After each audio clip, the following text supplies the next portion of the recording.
Once upon a time, in a world that glittered with wealth but was tarnished by pride, a gentle soul named Alara was sold by her husband for the crime of being childless, her worth measured only by an empty cradle. He planned to cast her aside in a spectacle of public humiliation, replacing her with a woman who carried his heir. But destiny had a different plan, for her quiet grace captured the heart of a billionaire, a loving father of five, who saw not an empty vessel, but a queen worthy of a kingdom built on love. This is the story of how a woman, discarded like a broken doll, rose from the ashes of betrayal to claim a life more beautiful than she had ever imagined, proving that the truest legacy is not one of blood, but one of heart. Alara moved through her life like a ghost in her own home. The grand mansion, with its polished marble floors and towering ceilings, felt less like a sanctuary and more like a gilded cage. For 5 years, she had been married to Marcus Vance, a man whose ambition was as vast as his fortune and whose heart seemed to be carved from the same cold stone as his statues. In public, he was the perfect husband, charming, attentive, his hand always resting possessively on the small of her back. He smiled for the cameras, whispered pleasantries for the society columnists, and presented a flawless portrait of a power couple. But behind the closed doors of their sprawling estate, the warmth vanished, replaced by a chilling silence that was more damning than any angry word. The silence was a constant reminder of her failure, her one great sin in the eyes of the Vance dynasty. She had not produced an heir. She was a woman of quiet beauty, with eyes the color of a summer storm and a grace that seemed to belong to another, gentler era. She had entered the marriage full of love and hope, believing in the man who had courted her with poetry and promises of forever. She had dreamed of filling the silent halls with the laughter of children, of creating a warm, vibrant family to anchor their opulent life. But the years passed, and the nursery remained empty. The hope in her heart slowly withered under the relentless pressure and the unspoken disappointment that hung in the air like a perpetual fog. It was a disappointment that emanated most strongly from her mother-in-law, Beatrice Vance. Beatrice was a woman forged in the crucible of old money and rigid expectations. She saw Alara not as a daughter-in-law, but as a vessel for the continuation of the Vance name. And since that vessel had proven defective, she treated Alara with a thinly veiled contempt that sliced deeper than any blade. "Another charity luncheon, Alara?" Beatrice would ask, her voice dripping with condescension as she watched Alara arrange flowers in the grand foyer. "It is wonderful that you have so much time for hobbies. Other women are far too busy with their maternal duties." Each comment was a carefully aimed dart, designed to remind Alara of her inadequacy. She bore the slights with a dignified patience, her spirit bending but never breaking. She prayed, she hoped, she visited specialists, each one offering clinical explanations but no solutions. The problem, they suggested, might not even be hers, but Marcus refused to be tested. The very idea was an insult to his pride, an affront to his perception of his own virility. "The Vance men are potent," he had stated flatly one evening, ending the discussion before it had even begun.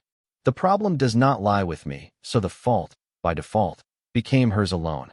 It was a heavy cross to bear, and she bore it in solitude. Marcus, once her confidant, had become a stranger. He no longer shared his day with her, his triumphs or his troubles. He was a man obsessed with legacy, and she, in his eyes, had become an obstacle to that legacy. His affection had cooled to a polite indifference, his touch becoming a rare and hollow gesture. He was a handsome man, celebrated on the covers of business magazines for his ruthless acumen and his seemingly Midas touch. Everything he wanted, he acquired. His company dominated the market, his investments multiplied, his reputation was impeccable. Yet, the one thing he craved most, a son to inherit his empire, eluded him, and he blamed her for it. Entirely. The central conflict, the barrenness of their marriage bed, had become the foundation upon which their life was built. It was the unspoken truth at every dinner party, the silent accusation in every glance from his family, the gnawing emptiness in Alara's own heart. She felt like a beautiful, barren tree in an orchard of fruitful ones, admired for her form, but ultimately deemed worthless for her lack of produce. She tried to fill the void. She poured her energy into philanthropy, chairing committees and organizing fundraisers for children's hospitals. She found a quiet solace in helping others, in mothering the children of strangers, even if it was only for a few hours at a time. But these moments of fulfillment were always followed by the hollow echo of her own empty home. Her own family was far away. Her parents had passed years ago, and her only close living relative was her cousin, Serafina. Serafina visited often, her presence a whirlwind of chatter and sympathy. "Oh, you poor thing," she would coo, squeezing Alara's hand. "Don't listen to that old dragon Beatrice. Your time will come." Alara clung to Serafina's words, grateful for the apparent solidarity. She confided in her cousin, sharing the depths of her sorrow, the chill of her marriage, the ache of her longing. She never suspected that the sympathetic ear was attached to a treacherous heart, that the comforting words were laced with a venomous jealousy. The days bled into one another, a monotonous cycle of quiet suffering and public pretense. Alara grew more isolated, her world shrinking to the confines of the mansion and the carefully curated social events she was required to attend. She was an accessory to Marcus's life, a beautiful placeholder until what? She dared not complete the thought. She simply endured, praying for a miracle that seemed further away with each passing day. Then came the announcement of their 5th anniversary. Marcus decided it would be a grand affair, a lavish gala to be held in the ballroom of the city's most exclusive hotel. He presented the idea to her as a celebration of their endurance, a testament to their love. 5 years, Alara, he said, his voice smooth and persuasive as he stood behind her at her vanity table. We should show the world that we are stronger than ever. But his eyes, reflected in the mirror, held no warmth. They were cold, calculating chips of obsidian. As he fastened a diamond necklace around her neck, a gift for the occasion, he leaned in and whispered, his breath cold against her ear. "A pity we have nothing more substantial to celebrate. But we work with what we have." The cruelty of the remark was breathtaking. It was not a slip of the tongue, it was a deliberate, perfectly aimed strike. She felt the familiar sting of tears, but refused to let them fall. She simply nodded, her reflection a mask of serene composure. Inside, however, a tiny fissure appeared in the foundation of her long-suffering patience. It was a crack, small and almost insignificant, but it was there, the beginning of the end. The week leading up to the gala was a flurry of activity, but for Alara, it was a slow, agonizing march toward an event she dreaded. The party was not for her. It was for him. It was a performance, and she was the lead actress in a play she had not written, forced to smile and pretend that her life was a fairy tale. On the morning of the party, a final, desperate sliver of hope prompted her to make one last appointment. It was with a renowned fertility specialist on the other side of the city, a doctor her own research had uncovered, one she had not yet consulted. She told Marcus she was going for a final dress fitting, a small lie that sat uncomfortably on her tongue. She needed to do this for herself, to close this chapter with the knowledge that she had tried everything. The clinic was a place of quiet, muted tones and hushed voices. It was a temple of hope and despair. As she sat in the waiting area, clutching her purse, she felt a profound sense of loneliness. This was a journey a woman should take with her husband, but Marcus was busy orchestrating his grand spectacle of a party. She was called back into a small consultation room to wait for the doctor.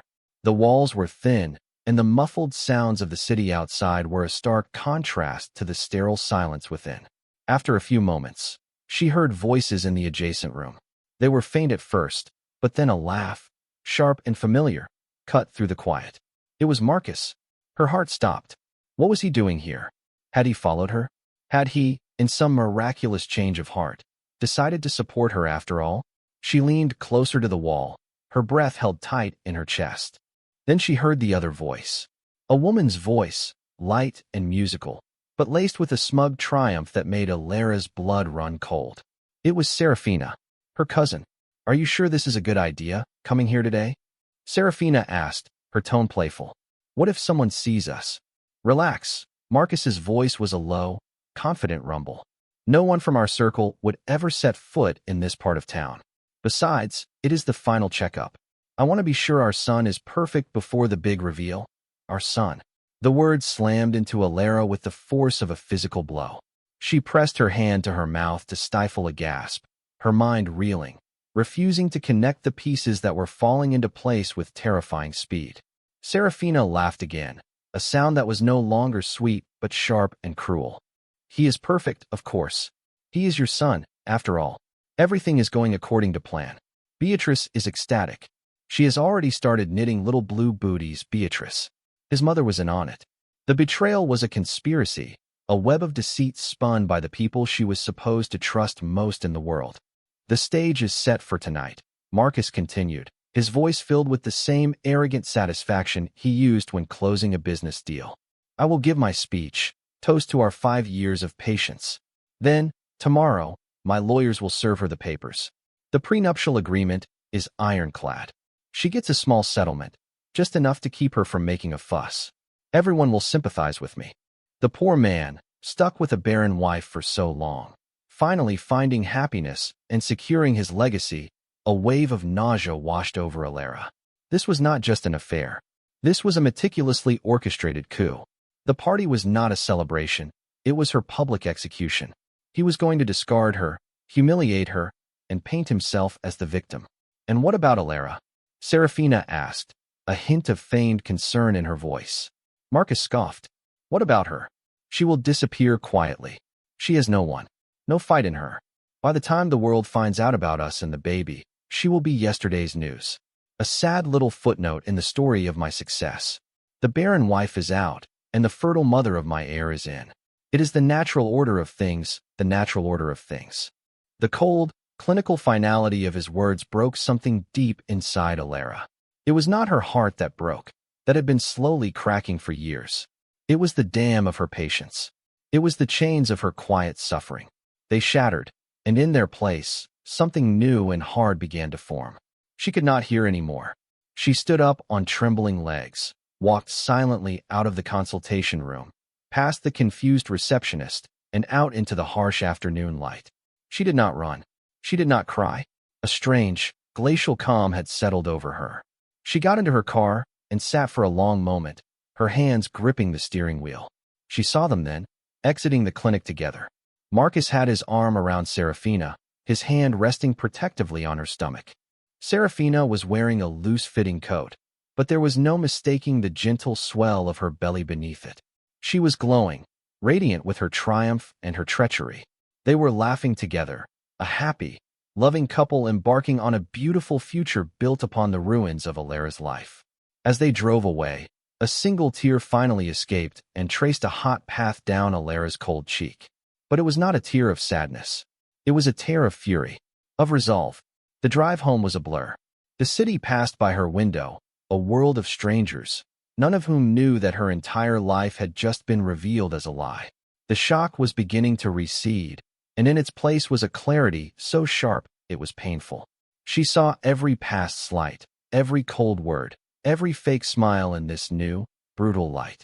She saw the full depth of their deception, the breathtaking cruelty of their plan. Marcus thought she had no fight in her. He thought she would disappear quietly. He had underestimated her. They had all underestimated her. They had mistaken her grace for weakness, her patience for passivity. They were about to learn how wrong they were. By the time she pulled into the long, winding driveway of the mansion, the tears had stopped. Her expression was serene, but her eyes held a fire that had never been there before. She was no longer a victim waiting for her fate. She was a woman preparing for war. And tonight, at his grand celebration, she would be the one to light the first fire. That night, the silence of her bedroom was not a source of loneliness but a crucible of strength. She bypassed the gown Marcus had bought for her, a soft, ethereal thing in a pale, apologetic shade of blue. It was the dress of a victim, of a ghost. Instead, she stood before her mirror, the reflection showing a woman she barely recognized. The grief was still there, a raw wound in her soul, but it was now overlaid with a cold, hard resolve. She thought of Marcus's words. She has no one. No fight in her. A bitter smile touched her lips. He had isolated her, yes. He had made her feel utterly alone. But he had forgotten about the roots from which she came. Her family was not as powerful or as publicly lauded as the Van Cess, but they had a strength of their own, a strength forged in integrity and resilience. She picked up her phone. Her first call was not to a friend, but to the matriarch of her family, her grandmother, Isolde. Isolde was a woman who had seen empires rise and fall, a woman whose wisdom was as deep as her love for her granddaughter. The phone rang twice before Isolde's calm, steady voice answered. "Alara, my dear. I was just thinking of you." Alara took a deep, shaky breath. "Grandmother," she began, her own voice surprisingly firm. "I need your help." She told her everything. She recounted the conversation she had overheard at the clinic, the 5 years of quiet humiliation, the cruel plan Marcus had set for her. She did not cry. She spoke with a chilling precision, laying out the facts of her husband's monstrous betrayal. On the other end of the line, Isolde was silent, listening intently.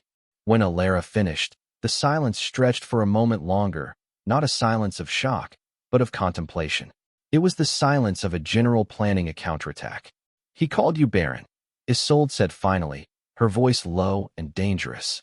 "He plans to discard you like a piece of used furniture." The arrogance of that man.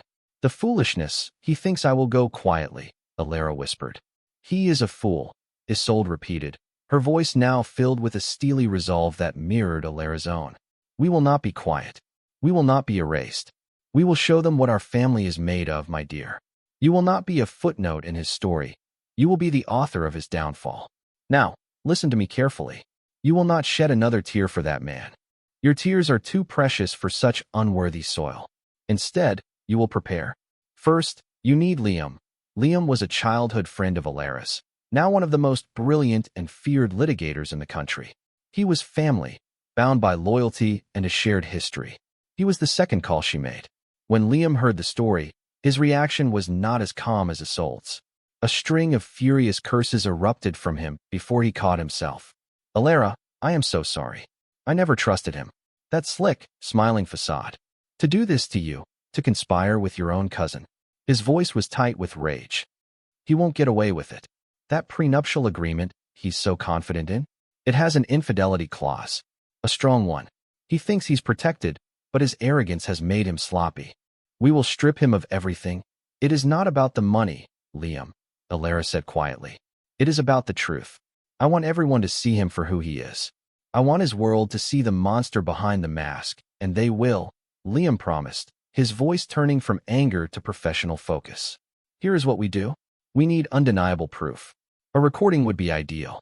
Something that proves not just the affair, but his intent to defraud you in the divorce." The plan began to take shape, a collaboration between Alara's quiet determination, Isolde's strategic wisdom, and Liam's legal genius. The first step was the hardest. Alara had to return to her role as the docile, oblivious wife. She had to smile, to pretend, to walk through the hours leading up to the party as if her world had not been shattered. Isolde arranged for a small, high-tech recording device to be delivered to Alara by a discreet courier. It was no bigger than a button on a coat. With trembling hands, Alara sewed it into the lining of one of Marcus's favorite jackets, the one he was most likely to wear in his private study while making calls. It was a terrible risk, but it was necessary. That afternoon, she found him in his study, on the phone. She entered quietly, carrying a tray with his favorite whiskey. She played her part perfectly, the dutiful wife. She smiled softly, placed the drink on his desk, and straightened the lapel of the very jacket she had compromised. He barely looked at her, waving her away with an impatient hand as he barked orders at some underling.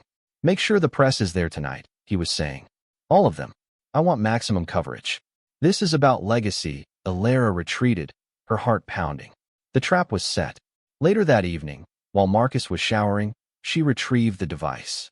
She sat in her dressing room, plugged it into her laptop, and with a deep breath, she pressed play. Hours of mundane business calls filled the recording. She fast-forwarded, her hope beginning to wane. Then, she heard it. His voice, but different. Softer, more intimate. He was talking to Serafina. "Everything is perfect, my love," he murmured. "She suspects nothing.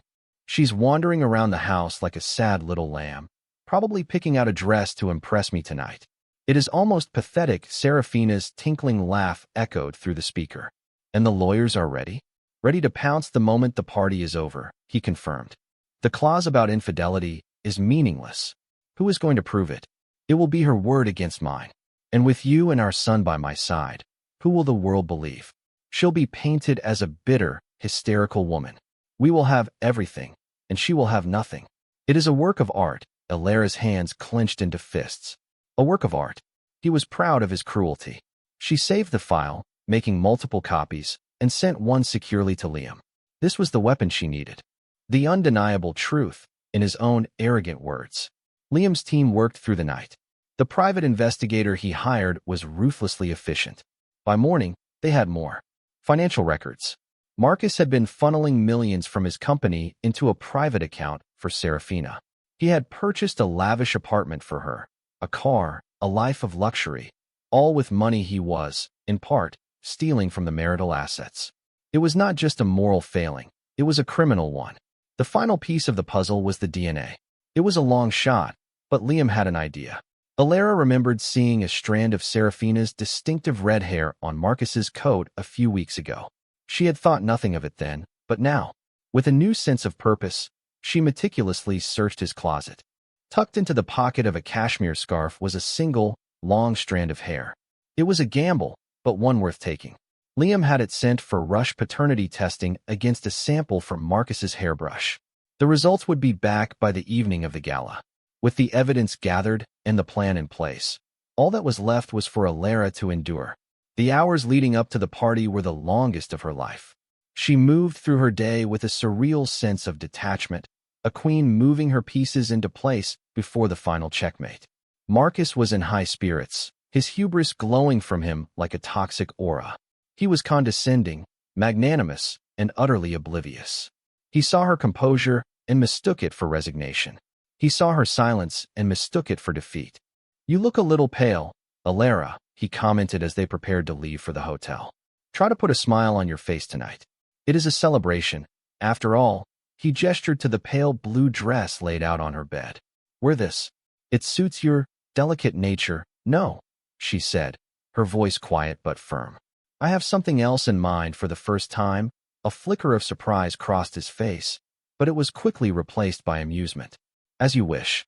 It does not matter what you wear, I suppose." He left, confident in his victory, unaware that he was marching not to a celebration of his legacy, but to its funeral. Alone, Alara turned to the gown her grandmother had sent over that afternoon. It was a magnificent creation of deep crimson silk, a color of power, of fire, of retribution.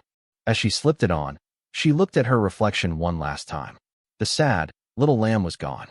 In her place stood a lioness, ready to protect her pride, her dignity, her truth. She was ready. The grand ballroom of the Celestial Hotel was a symphony of opulence and excess. Crystal chandeliers, each the size of a small carriage, dripped light onto a sea of tuxedos and designer gowns. The air buzzed with the sound of champagne flutes clinking, polite laughter, and the relentless hum of ambition. Marcus Vance stood at the center of it all, a king in his court. He was radiant with self-satisfaction, his smile broad, his handshakes firm. He accepted congratulations on his anniversary, his business success, his perfect life. Serafina was there, a vision in emerald green, the color of envy. She kept a respectful distance from Marcus, playing her part as the devoted cousin to his absent wife. Her pregnancy was artfully concealed by the dress's clever draping, but she carried herself with the unmistakable glow of a victor. She exchanged a quick, triumphant glance with Marcus across the crowded room, a silent acknowledgement of their shared conspiracy. Beatrice Vance moved through the crowd like a shark, her smile as sharp as her jewels. She accepted condolences for her son's unfortunate marital situation with practiced grace. "Yes, 5 years is a long time to wait for a family to begin," she would sigh to a sympathetic ear. But Marcus is a patient man, a good man. As the evening wore on, a small murmur began to circulate. Where was Alara? Her absence was a breach of protocol, a crack in the perfect facade. Marcus, when asked, would simply smile a sad, benevolent smile. "She has not been feeling herself lately," he would say, the implication clear. His words painted a picture of a fragile, perhaps unstable, wife, further cementing his own narrative as the long-suffering husband.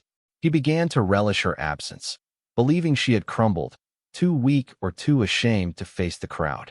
It made his impending announcement all the more poignant, all the more justified. At precisely 9 o'clock, the lights in the ballroom dimmed, and a single spotlight found Marcus as he stepped onto the stage. The crowd fell into a hushed, expectant silence. This was the moment he had been waiting for, the grand crescendo of his meticulously planned performance. Friends, family, colleagues, he began, his voice resonating with practiced sincerity. Thank you all for being here to celebrate this milestone. 5 years. 5 years of partnership, of growth. He paused for dramatic effect, his eyes sweeping the room. A marriage, like a business, must evolve. It must look to the future to secure its legacy. It was at that exact moment that the great double doors at the back of the ballroom swung open. They did not creak or whisper.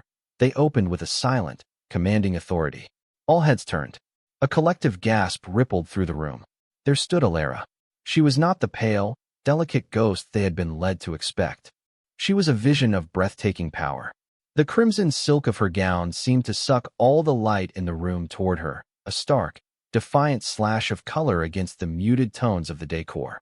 Her hair was swept up in an elegant style that showcased the proud, graceful line of her neck. Her expression was not one of sadness or weakness, but of serene, unshakable strength. She was not alone. On one side stood her grandmother, Isolde, her posture as regal as any queen, her eyes missing nothing. On the other was Liam, his lawyer's briefcase held firmly in his hand, his face a mask of grim purpose. The silence in the room was absolute. The music had stopped. The chatter had died. Even the clinking of ice in glasses seemed to have ceased. Marcus froze on the stage, the microphone clutched in his hand, his practiced smile faltering as he stared at the woman who was supposed to be at home, weeping into her pillow. Alara began to walk. Her steps were slow, deliberate, each one echoing in the cavernous silence. She did not look at the stunned faces of the guests, at the shocked whispers that began to erupt like sparks in the darkness. Her eyes were fixed on one person and one person only, her husband. As she approached the stage, a path cleared before her, as if she were royalty parting the seas. She reached the steps, and for a moment, she paused, looking up at Marcus. His confusion was rapidly turning to anger, a dark flush rising on his neck. Without a word, Alara ascended the steps and walked directly to him. She gently took the microphone from his unresisting hand. She turned to face the crowd, her calm gaze sweeping over the hundreds of stunned faces until it landed on Serafina, whose face had gone deathly pale, and then on Beatrice, whose mouth was hanging open in a most unladylike fashion. Alara took a breath, and when she spoke, her voice was clear and steady, amplified throughout the silent hall. It was a voice that did not plead or accuse. It was a voice that simply stated the truth. "Good evening, everyone," she began. "My husband, Marcus, is right. An anniversary is a time to reflect on the past and to look toward the future. He wanted to talk about his legacy. So, let's do that." A low murmur went through the crowd. This was not part of the script. "For 5 years, I have been his wife," Alara continued, her voice unwavering. "I have stood by his side, and I have, in the eyes of his family and perhaps his own, failed in my most important duty. I did not give him a child." She paused, letting the weight of her words settle. "I have been called barren, a failure, a sad footnote. But the truth has a way of coming to light." She nodded to Liam, who stepped forward. He opened his briefcase and connected a small device to the ballroom's state-of-the-art sound system. "My husband is a man who values his privacy," Alara said, a touch of ice in her tone. "But sometimes, the walls have ears." She pressed a button. Marcus's voice, smug and cruel, filled the ballroom. "She suspects nothing. She's wandering around the house like a sad little lamb." It is almost pathetic. A wave of shock washed over the audience. People exchanged horrified glances. Marcus lunged forward, his face a mask of fury and panic. "Turn that off. What is the meaning of this?" Two large, imposing men, security hired by Isolde, moved to the front of the stage, blocking his path. He was trapped. The recording continued. His entire conversation with Serafina played out for all to hear. The plan to serve her with divorce papers. The boast about the ironclad prenup. His contemptuous dismissal of her. "The barren wife is out, and the fertile mother of my heir is in." Serafina let out a small, choked sob and tried to shrink back into the crowd, but all eyes were now on her. looks of disgust and condemnation replacing the earlier admiration. Beatrice looked as if she might faint, her hand fluttering to her chest. But Alara was not finished. "It seems my husband has been busy securing his legacy behind my back," she said, her voice cutting through the stunned silence as the recording ended. "With my own cousin, no less." Liam stepped forward again, this time connecting a laptop to the large projection screens on either side of the stage. A series of bank statements appeared, the images sharp and undeniable.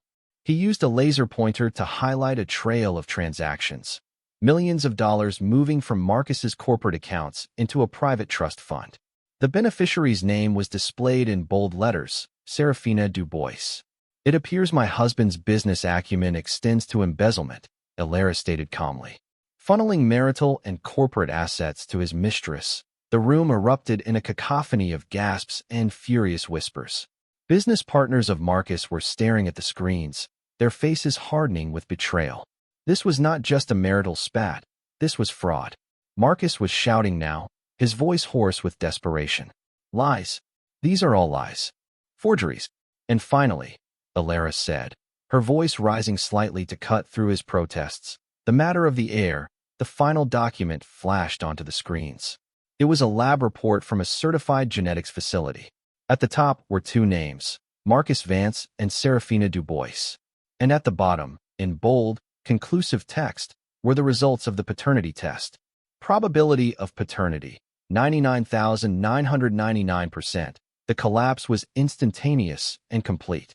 It was as if the very foundations of Marcus Vance's world had been vaporized. The spotlight was no longer a symbol of his glory but an interrogation lamp, exposing every lie, every rotten corner of his soul. Beatrice Vance finally succumbed to the shock. She let out a strangled cry and crumpled to the floor in a heap of silk and diamonds. Serafina, openly sobbing now, turned and fled, pushing her way through the horrified crowd, her escape a public admission of her guilt. Marcus stood frozen on the stage, his face ashen, his empire of lies reduced to rubble at his feet in the space of 10 minutes. He looked at Alara, at the woman he had dismissed as a weak, sad lamb. He saw no triumph in her eyes, no gloating smirk. He saw only a calm, quiet finality. She had not screamed or wept. She had simply, methodically, and devastatingly presented the truth. Alara placed the microphone back on its stand. Her work was done. She turned, and with the same regal grace with which she had arrived, she descended the stage. Her grandmother placed a proud, steadying hand on her arm. Together, with Liam at their side, they walked back through the stunned, silent crowd. As they reached the doors, Alara paused and looked back one last time. She saw the ruins of a man, surrounded by the wreckage of his life. He was alone on that stage, utterly and completely alone. She felt nothing. Not hatred, not pity, not even satisfaction. She just felt free. The gilded cage had been obliterated, and she was finally, blessedly, free. The fallout from that night was not a slow burn. It was a raging inferno. Before Alara had even arrived back at her grandmother's estate, the story had gone viral. Guests at the party, their initial shock turning to a voracious appetite for scandal, had recorded the entire spectacle on their phones. The footage of Alara's calm, damning speech, the audio of Marcus's cruel plotting, the images of the financial records, and the DNA test, it was all over the internet within the hour. Hashtag Vance Vindication was trending worldwide. Alara, the quiet, long-suffering wife, was hailed as a hero, a queen of righteous revenge. Marcus, the celebrated titan of industry, was instantly recast as the villain, a loathsome figure of ridicule and contempt. The consequences for him were swift and brutal. The next morning, the board of directors of Vance Enterprises convened an emergency meeting. Faced with a stock price that was plummeting into a nosedive and investors who were pulling out their capital in a panic, their decision was unanimous. Marcus Vance was unceremoniously fired from the company his grandfather had built. He was stripped of his title, his salary, his power, all in a single, humiliating press release that cited gross moral and financial misconduct. His social ruin was just as absolute. He became a pariah overnight. Friends who had eagerly clapped him on the back the night before now crossed the street to avoid him. Clubs and restaurants he had frequented for years suddenly had no reservations available for him. The society that had once celebrated him now shunned him with a ruthless efficiency. His name became a punchline, a cautionary tale whispered at cocktail parties about the dangers of hubris. Serafina faced her own exile, disowned by her family, including a furious Isolde who cut her off without a second thought. She found herself utterly alone. She had hitched her wagon to a rising star, only to find it was a meteor plummeting back to Earth. A few days after the gala, she showed up at the mansion gates, demanding to see Marcus. When she finally realized that the money, the power, and the prestige were all gone, she left him.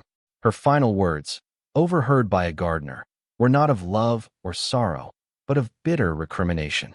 "You ruined everything. I tied my future to a bankrupt fool." She disappeared soon after, moving to a small, remote town to have her baby in obscurity. Her dreams of becoming the next Mrs. Vance turned to dust. Liam, armed with the irrefutable evidence of fraud and infidelity, tore Marcus's ironclad prenuptial agreement to shreds in court. The divorce was not a quiet settlement. It was a complete financial evisceration. The judge, having seen the public evidence, awarded Alara not just a significant portion of the marital assets, but also punitive damages for the emotional distress and financial deception. The grand mansion, the fleet of cars, the art collection, it was all liquidated to pay the settlement. Marcus lost everything. He went from a king in a palace to a man living in a small, rented apartment on the grimier side of town. His days were no longer filled with board meetings and power lunches, but with the hollow, echoing silence of his self-inflicted ruin. He had craved a legacy, an heir to inherit his empire, and in his desperate, cruel pursuit of it, he had ended up with nothing. No company, no fortune, no son, no one. Months passed. Alara, in the meantime, had begun to build a new life, far from the wreckage of her old one. She lived with her grandmother, cocooned in the unconditional love and support she had been starved of for so long. The lines of strain on her face began to soften, and the light returned to her eyes. She was healing. One rainy afternoon, there was a knock on the door. It was Marcus. He looked like a ghost of the man he once was. His expensive suit was gone, replaced by worn-out clothes. He was thinner, and his eyes, once so full of arrogance, were now hollow and haunted. Alara met him at the door. She felt no fear, no anger. She looked at him as one might look at a sad, historical artifact. "Alara," he began, his voice raspy. I came to apologize. What I did, it was unforgivable. I was a monster. I was blinded by pride, by this insane need for a legacy. I threw away the only good thing I ever had. He looked down at his shoes, a broken man. I am so sorry. I know you can never forgive me, but I had to say it. Alara listened to his words, searching for a flicker of genuine remorse, of true understanding. But she found none. His apology, she realized, was not for her. It was for him. It was the last desperate act of a narcissist trying to alleviate his own suffering. He was sorry he got caught. He was sorry he lost everything. He was not truly sorry for the pain he had caused her. She looked at him, and for the first time, she felt a sliver of pity. Not for the man who had everything and lost it, but for the empty soul who never really had anything of value at all. "I forgive you, Marcus," she said, and his head snapped up, a flicker of hope in his eyes. She held up a hand to stop him. "I forgive you not for your sake, but for mine. I forgive you so that I can release the last anchor tying me to the past. I forgive you so that I can be completely free of you and the memory of what you did." Her voice was gentle but absolute. "But forgiveness is not reconciliation. There is nothing left between us. I hope you find some kind of peace, but you will not find it here." She did not offer him a second chance. She did not invite him in from the rain. Not once did her heart soften with a misplaced sense of nostalgia. Not once did she forget the cold, calculating cruelty in his voice on that recording.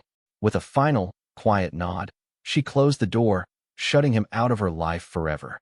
He stood in the rain for a long time, a solitary figure in the downpour, before finally turning and walking away, disappearing into the gray, unforgiving city.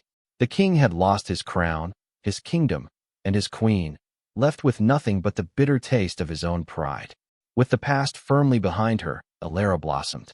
The world that had once seemed gray and confining was now vibrant with possibility.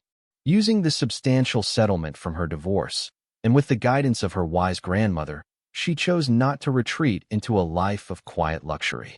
Instead, she found a new purpose.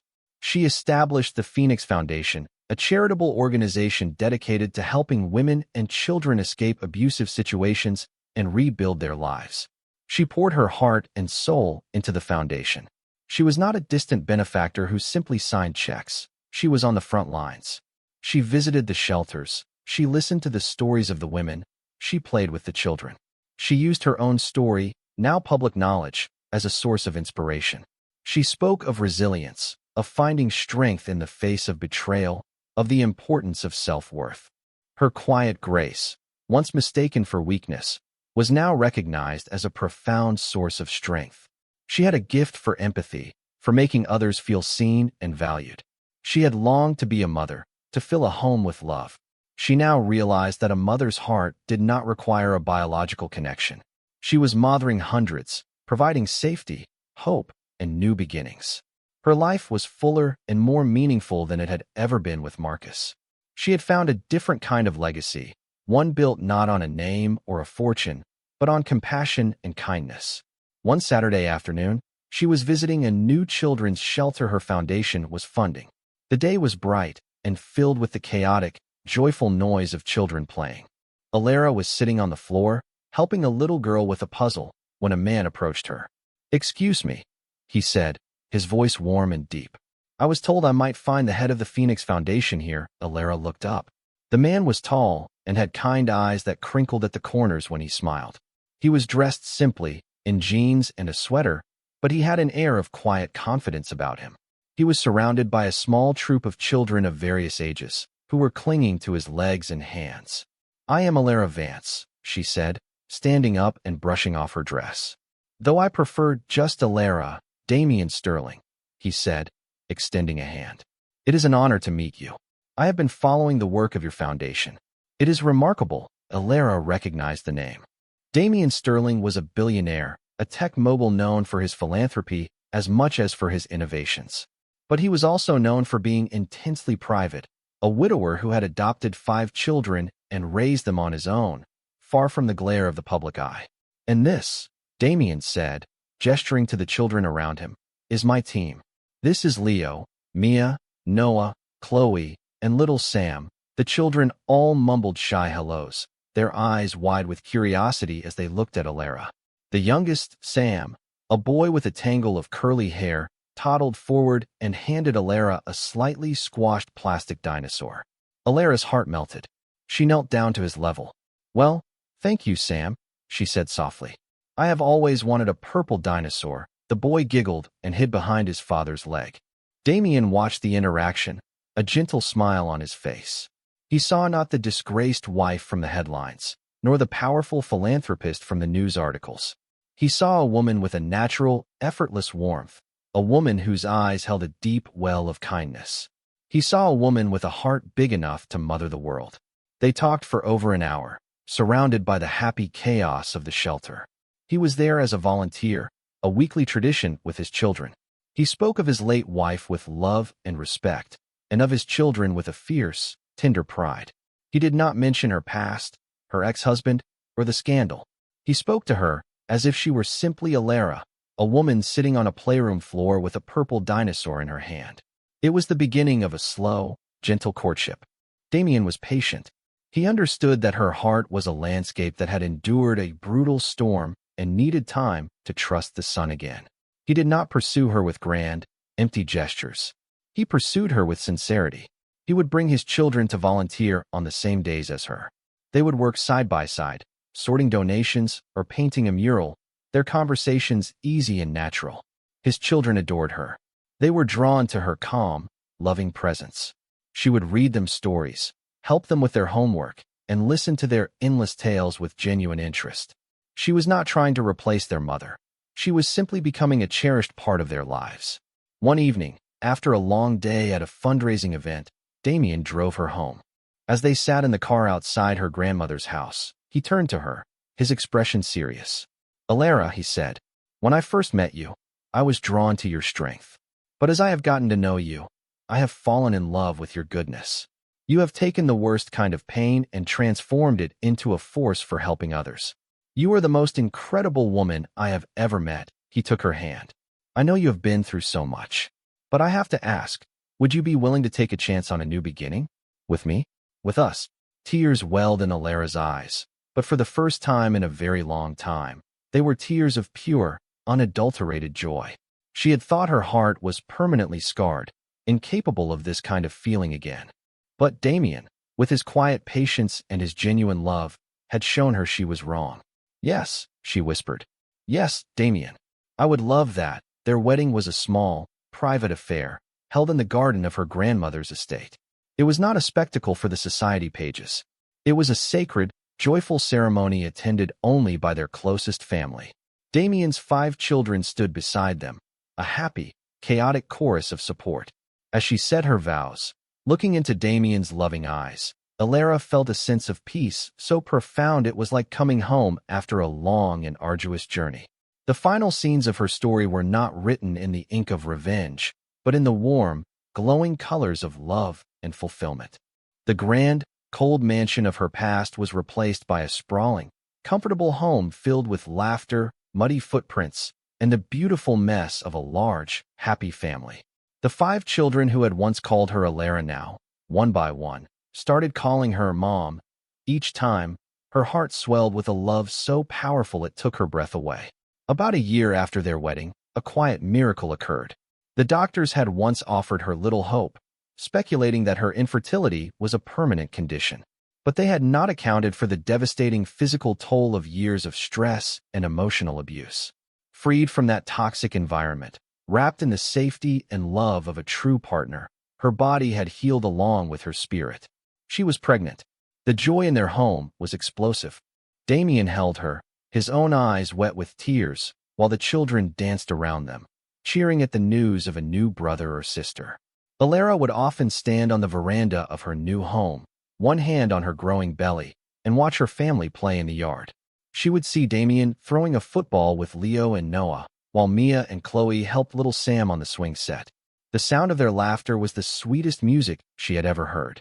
She thought, then, of Marcus and his obsessive quest for a single heir. His pride had cost him everything, leaving him with no legacy at all. And she, the woman he had deemed worthless for being childless, was here, her life overflowing with love, surrounded by 5 beautiful children who had chosen her as their mother, with a 6th on the way. Her story was a testament to a simple, powerful truth. It was a lesson written not in the stars, but in the resilient chambers of the human heart. True worth is not measured by wealth, by legacy, or by what the world demands of you. It is measured by the content of your character, by the strength of your spirit, and by the love you give. Pride, in its arrogance, builds castles of sand that will always be washed away by the tides of truth. But a life built on a foundation of grace, kindness, and love is a fortress that can withstand any storm.